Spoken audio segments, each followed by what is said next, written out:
And we're off, recording. Let's give it a swing, outdoors, indoors, and it's back to the homebrew. Now, the weather outside's really crap, so there's no outdoor stuff today. It's raining, really heavy rain, which is pretty typical, 1st of July, the way it is. But enough about the weather, let's get on to this, because I've been a bit busy. And, as you can see, the rod room's turned into a bit of a microbrewery. And I've had some going for quite a while. I've got this cider here, which is just coming to the end of its fermentation. And I've got this ginger beer, which is also coming to the end of its fermentation. But I've had two that have been finished. As you can see here, I've just been siphoning that off into these bottles. So I've got some bottles of cider here. And the ginger beer is this one here, which is just literally made with ginger, some lemons, a couple of pounds of sugar, some cider yeast, and there you go. And it's, as you can see, it's not quite cleared up yet. That's still, there's a bit of fermentation going on. I can see the bubbles. It bubbles every so often. Yeah, there's one just pushing around now. But anyway, what I thought I'd do today is show you how I make my cider, because the first cider I made was from a kit where you buy this concentrated apple juice and then you add water, and I thought, well, why not just do away with all the faffing around with the water and the concentrate and just get apple juice, standard apple juice. You know, I'm going to adjust that camera. There, that's better. Cheap as chips, 1.5 litres. I think it cost £8. Maybe 10 crowns, about £1, you know. So it's not a lot of money. So right then, and I've got a sterilised demijohn. Bum bum. So let's have a see what we can do. Well, obviously, the easy part is just getting this in. So.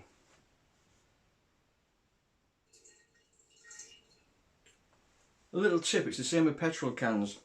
Don't pour out the front. Goes all over the place. Pour out the side. So tip your petrol can on the side. Helps. I learnt that in North Africa, which is a lie.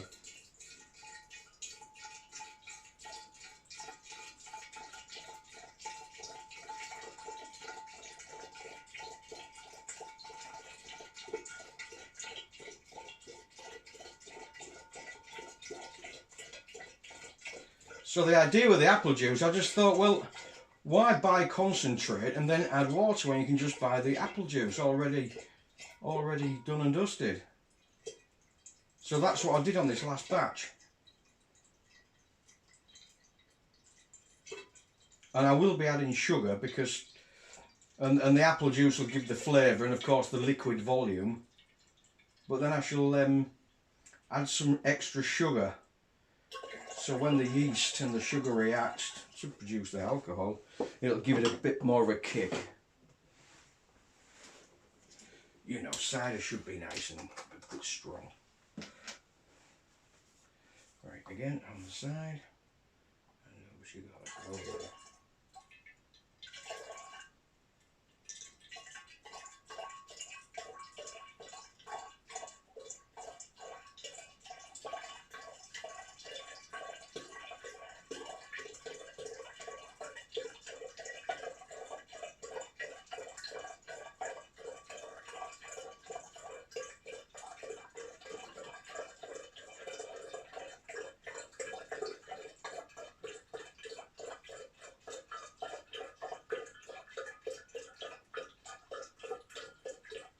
For those of you out there who like cider, I wonder what your favourite cider is.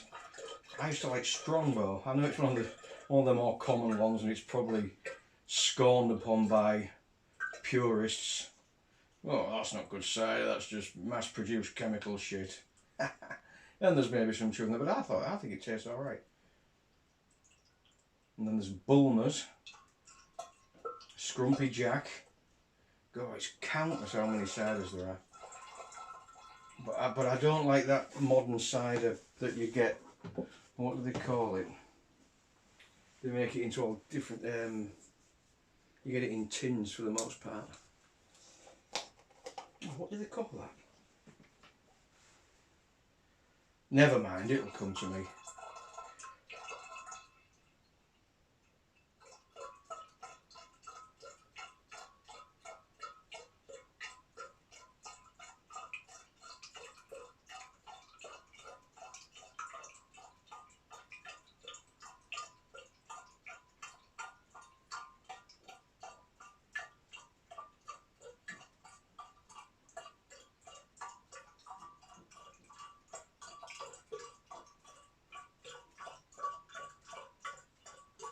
It's all very quiet apart from the glugging, isn't it? That's alright though.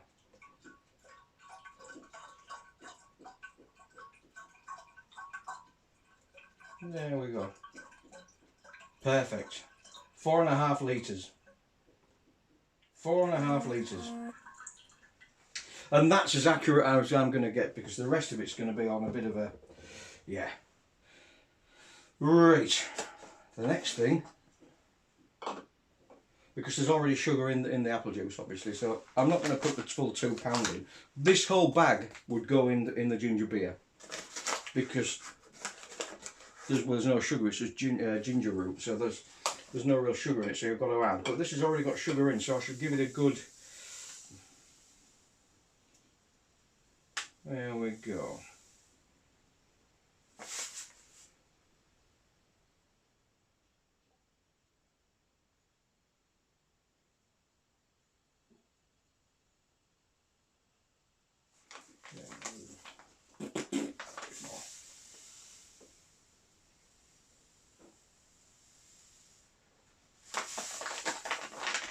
I think that'll do. I think that'll do. As I said, there's already quite a bit of sugar in that apple juice.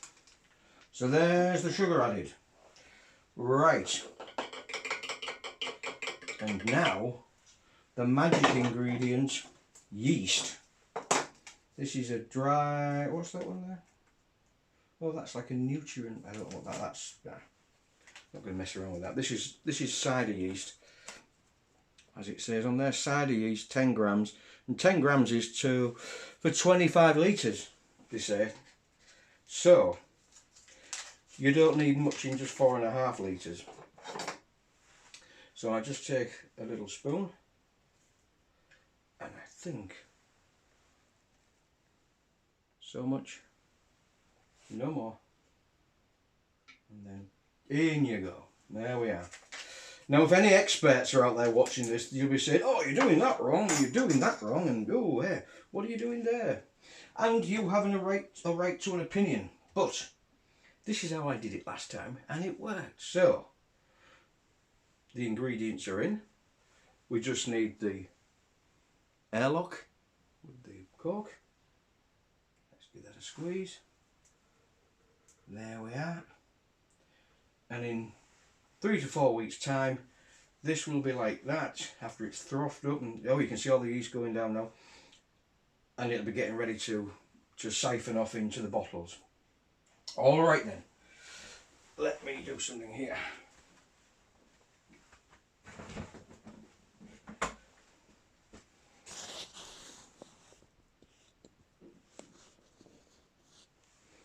I think it's time to sit down and make myself a bit comfortable. All right. This is from the last batch. As I said, I don't edit. What you get's what you get. So let's see how this has turned out.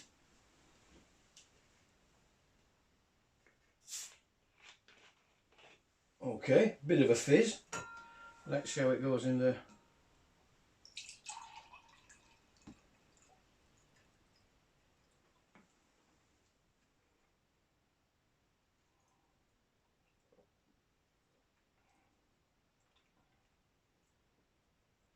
Wow.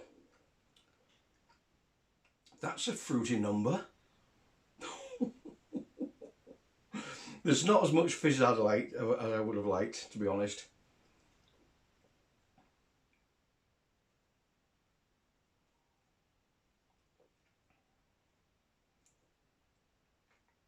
Yeah.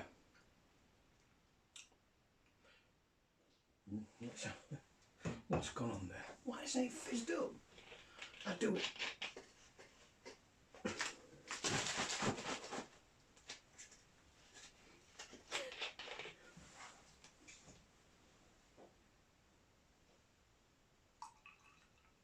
Ah, that's better.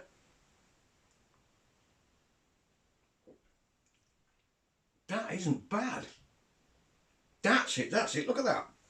Yes, now we're there. Just needed a bit of help, a helping hand. Well, yeah, it's a really strong appley taste. Of course, because it's got apples in. Well, it's not going to taste of prawns, is it? Anyway, I'm getting a bit daft now. Maybe it is stronger than I thought. Well, let's say the sugar I've used, and that's £3. The yeast is sort of, let's say 10, but £4, 4 English pounds, and you've got yourself 4.5 litres. Of course, there'll be some waste with the siphoning of cider, and like I say, that's a fruity little number. No idea of the alcohol content. I don't want everything to be too scientific. There has to be some mysteries in life, hasn't there? So if after a few glasses of this I'm all squiffy watching the television, I know it's strong. There we are. Well, there we are then, folks. I can't do much more than that. I think we'll say, yeah, I hope you're doing alright wherever you are. I hope you've enjoyed the vlog, and I'll come back with something else, some more content when the weather gets a bit better and we can get out. But there's also another thing I want to do, actually. Split cane fishing rods. Bit of history, bit of fishing. Yeah, that'd be good. So, hope you enjoyed the vlog. Remember to click like. Oh no, don't go down that road. If you like it, you're going to click, aren't you? You don't need me to say that. Alright, that's it. I'm waffling. I'm off.